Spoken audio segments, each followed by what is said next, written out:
won't come naturally to us. We need to think about it, value it, we need to embrace it. Most of the speakers and organizers of this conference this evening studied with us in the Department of Art and Art History. One of the study areas that I teach is about gender issues in art.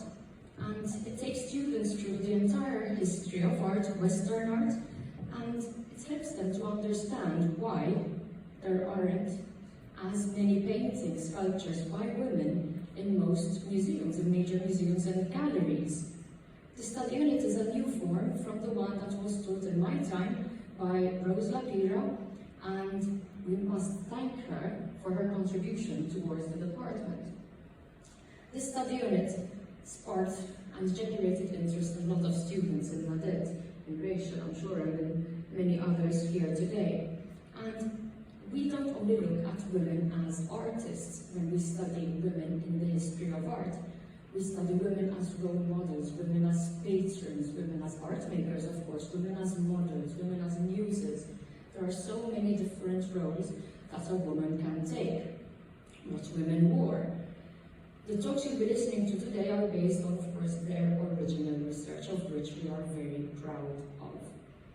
When I researched the topic about women and art history, I couldn't help but ask, how does a human being come to make themselves feel superior to anyone else? Not just from a different gender, but even a different race, different religion. We do not choose who we are born, where we are born. Have men always been dominant in society? The way a society functions is interesting to us art historians because art is a reflection of the society that produced it. So if you Google, when did patriarchy come about? It's actually 10,000 years ago when agriculture started to be really embraced by the first societies. So we can find evidence of this in art. If we look at nudity in art, this is very much linked to this gender disparity or imparity. In the history of art, generally speaking, okay, not always, male nudity signals either purity and heroism, whereas female nudity is linked to primarily sexual activity and eroticism. So there is a difference as to how the female nude is portrayed versus the female nude. The male nude versus the female nude.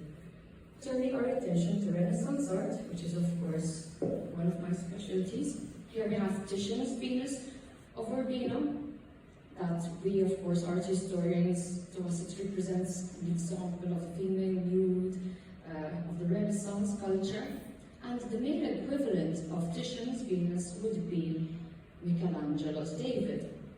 And a comparison of these two works reveals that the male and female nudes were not equal in the history of art. It reveals the social construction of gender norms. We see this even when studying art.